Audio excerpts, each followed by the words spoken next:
Ya, saudara, kita akan menganalisa debat kandidat pemimpin Jakarta yang sudah ditunggu-tunggu juga oleh banyak pemirsanya juga ya. Karena ini menarik, bahkan menjadi tontonan segala usia loh. Semua media sudah melakukan analisanya sejak Sabtu pagi, Minggu.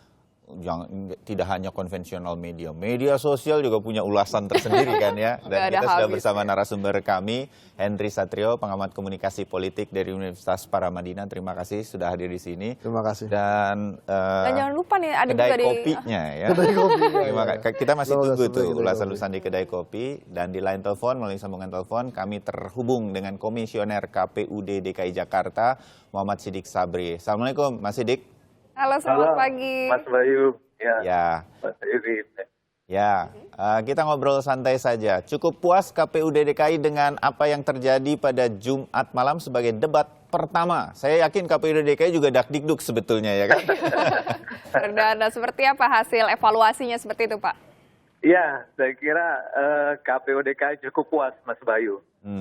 Ya, walaupun kita memang untuk debat kedua dan ketiga harus melakukan evaluasi ya, supaya lebih fokus, kemudian lebih masyarakat lebih memahami lah apa yang akan nanti disampaikan masing-masing pasangan calon di debat kedua dan ketiga, Mas Bayu. Iya. Mas Siddiq, banyak di media sosial dan juga di beberapa amatan dari media-media yang lain kalau kita dengar dan saksikan begitu, terlalu banyak sih topiknya gitu. Bisa lebih dikerucutkan nggak sehingga dalam 2 jam acara itu betul-betul fokus pada 1 atau 2 topik saja. Nah, itu yang menjadi banyak masukan. Itu bisa dilakukan.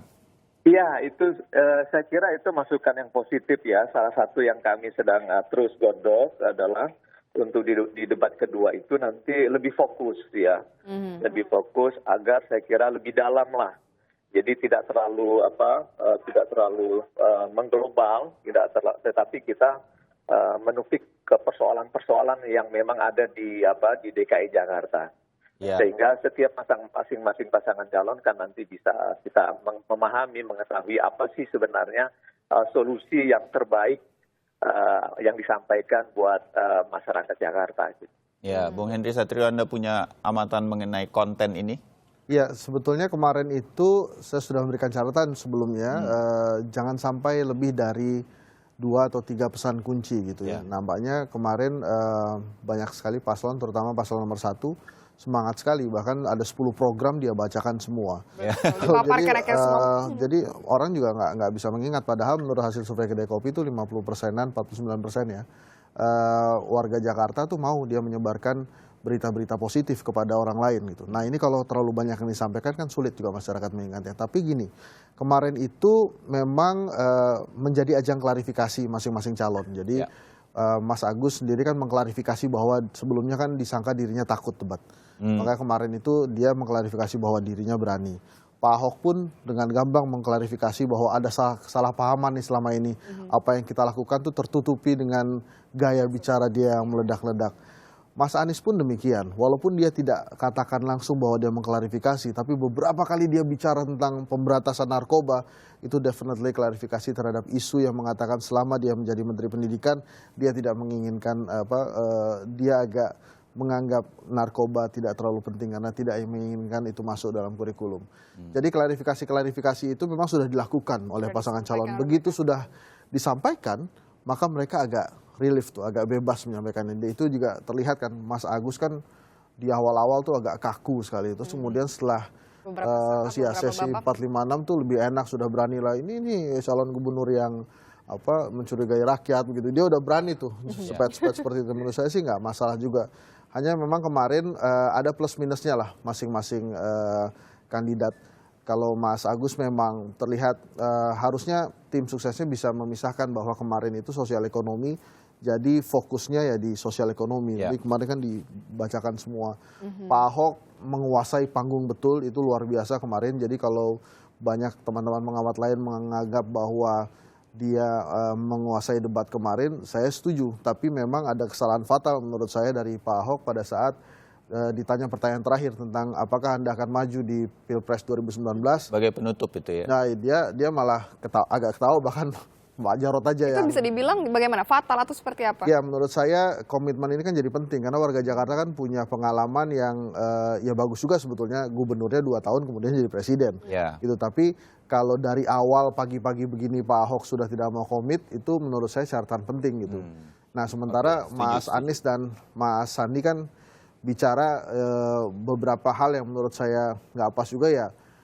Memang bicaranya agak sulit sekali dimengerti, misalnya urban renewal gitu ya. Nah walaupun ya mungkin kita paham maksudnya, tapi urban renewal itu something yang menurut saya sulit juga memang dipahami. Nah sebetulnya pasca debat ini tugas para jubir dan tim sukses ini menjelaskan apa maksud debat kemarin. Tapi kan kejadiannya nggak seperti itu. Di medsos justru mereka perang aja, debat sendiri gitu, bahwa Jadi jagoan membantu itu untuk paling hebat. menjelaskan dari Nah, bagian-bagian harusnya yang seperti tidak itu. sempat dalam 2 jam kemarin itu Betul sekali. direalisasi ya. Ya. Dari sisi bahwa para paslon ini saling sindir, yang kemudian juga diteruskan di media sosial Sama begitu. pengikutnya Ya. juga akhirnya bentrok seperti itu. Nah, Anda melihat gimana ini fenomena bagaimana? itu? Menurut Itulah- saya sih ini adalah debat begitu kan. Itulah debat. Menurut saya nggak masalah gitu. Hanya saja mungkin jangan bawa-bawa orang lain juga. Ya. misalnya Mas Jarod sempat menyindir tidak ada lagi yang pegadaian. Itu udah bawa orang lain tuh. Terus tapi Mas Anies juga kan ceritanya yang lain juga. Saya ketemu dengan ibu ini, Ya. ibu ini. Tapi Jadi melebar gitu ya. menurut saya kemarin ya Mas Bayu, Mbak Dita, ini saya sih sebagai warga Jakarta saya lega karena kemarin melihat tiga calon gubernur ini punya kapasitas lah. Ya. Nah ini kan baru di awal, ini kan proses menuju pilihan rasional ya. Ya. Selama ini kan kita emosional saja. Yang sudah mantap pilihannya ada, masih sekitar 50-an%. Ya. Tapi ini dengan proses ini ya mudah-mudahan saja makin rasional milihnya. Makin yakin juga Makin seperti yakin itu. gitu. Jadi bukan masalah suka atau tidak suka juga, tapi yakin bahwa programnya ini bisa dilaksana. Program Mas Agus bagus-bagus, 10-10-nya itu bagus-bagus. Pak Ahok juga kan itu paling enak dia bicaranya. Ya, itulah petahana. Ini loh, Iya, dia udah saya sudah mengalami sendiri lakukan ini, saya pemerintahan. sudah lakukan ini enak gitu. Mas Anies juga menyampaikan programnya juga baik-baik. Jadi menurut saya tidak ada yang diantara mereka bertiga yang tidak pantas memang. Ya. memimpin Jakarta. Kita tanyakan juga nih ke Pak Betul. Sidik nih yang masih ada di line telepon juga. Pak Sidik, ini kan komentar dari masyarakat bermacam-macam. Bahkan di sosial media ini tidak ada yang membatasi segala macam. Bagaimana evaluasinya atau mungkin pemantauannya juga supaya jangan sampai ribut nih kalau misalkan di sosial media karena adanya debat dari yang didukung sebenarnya. Maksudnya ribut dari para pendukung, Mbak. Ya, dari Ya. pendukung yang akhirnya ricuh gitu kan dengan adanya debat di televisi dari yang mereka dukung. Iya, saya kira kalau di tempat di arena itu memang kan peserta kita sudah batasi ya, jumlahnya itu kan masing-masing 100 orang ya setiap pendukung. Dan untuk ke depan juga untuk yang kedua juga saya kira tidak berubah. Itu para pendukung juga jumlahnya kita batasi hanya 100 orang masing-masing pasangan calon gitu. Nah memang kita agak sulit mengontrol untuk katakanlah komentar-komentar ataupun riuhnya para pendukung itu. Termasuk saya kira moderator kemarin Mbak Ira Kusno juga Sudah saya kira berusaha ya. sudah berusaha ya untuk mengendalikan para penonton. Saya kira memang ini yang kami juga evaluasi karena pada dasarnya kita sudah komunikasi dengan LO-nya agar bisa mengendalikan sebenarnya. Ya. Jadi masing-masing LO kita kalau tak salah 7 orang yang kita berikan jaket itu untuk bisa mengendalikan masanya masing-masing. Sehingga saya kira acara debat itu tidak terganggu lah. Ya. Sehingga masyarakat juga bisa menikmati acara debat yang saya kira sangat menarik. Saya rasa begitu Mas Sidik, walaupun nanti dijalin lagi komunikasi dengan para tim ses dari masing-masing paslon ini agar bisa tenang di dalam studio Iya, sehingga tidak betul, mengganggu betul. durasi ya kan. Memang kita masih cukup lama untuk sampai seperti di Amerika Serikat yang penontonnya itu bisa kalem terus Iya, begitu ya. Tidak membuat ricuh Oke. juga di Ratu, dalam ruangan. sedikit Itu lagi, saking apakah semangatnya ya, saya kira saking semangat.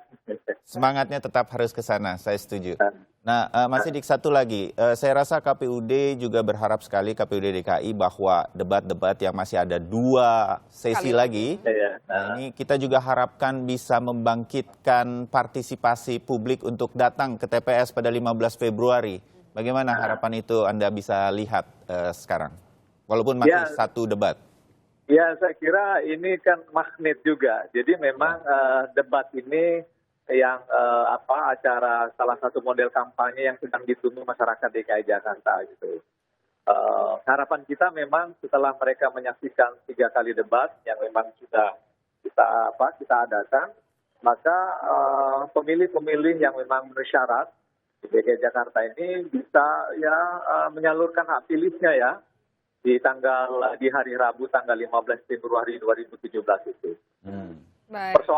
Persoalan siapa yang akan mereka coblos dukung itu persoalan di bilik suara, Mas Bayu. Ya. Tetapi saya kira memang ini kami sedang fokus karena peningkatan partisipasi pada Pilkada DKI Jakarta ini memang menjadi perhatian banyak pihak. Di 2012 kita tidak sampai 70%, Mas Bayu. Ya, Baik, ya, kita berharapkan ada perbaikan dari Debat yang yang lalu ya. kemarin, ya lebih Mas Sidik, baik lagi. terima kasih dulu sudah bergabung bersama kami di line telepon dan kita akan kontak lagi. Mudah-mudahan kapan-kapan bisa datang ke studio. Terima kasih Mas Sidik. Ya. Sama-sama Balik Mas lagi nih Bayu ke Mas ya. Hen. Salam Ya. semua. Yuk. Ya, Oke. mengenai Kemarin swing debat voters kemarin. ini, ya, mengenai swing voters menurut Anda? Ya ini kan Akan sampai terpengaruh nggak dengan hasil debat ini? pastinya mereka akan menyaksikan sih betul-betul gitu, dan tingkat kemantapan pemilih kan juga belum 100%, jadi mereka memang masih meraba-raba, apalagi selama kampanye ini kan rata nih isu negatifnya menerpa semua calon gitu, nggak ada yang benar-benar bersih gitu ya. Mungkin Mas Agus yang paling sedikit ya, karena yang justru isu-isu itu ada menyangkut dengan bapaknya misalnya, justru dia sendiri Secara personal tidak terlalu pastinya banyak tidak Mas ada. Agus itu. Tapi kalau yang lain memang merata. Nah, dengan mulainya debat ini, program-programnya juga disampaikan, implementasinya juga dijelaskan, walaupun masih ada beberapa yang mengambang, tapi kan masih ada dua kali lagi. Nah, swing voters atau undecided voters ini memang lucunya begini, di survei terakhir Kedai Kopi misalnya, memang kan trennya Pak Ahok ini elektabilitasnya menurun gitu. Tapi yang tadinya memilih Pak Ahok kemudian sekarang tidak memilih Pak Ahok itu belum kemana-mana. Satu artinya dia menunggu saja bagaimana mungkin perkembangan kasus hukumnya Pak Ahok dan bagaimana apakah ada yang sama kualitasnya dengan Pak Ahok minimal.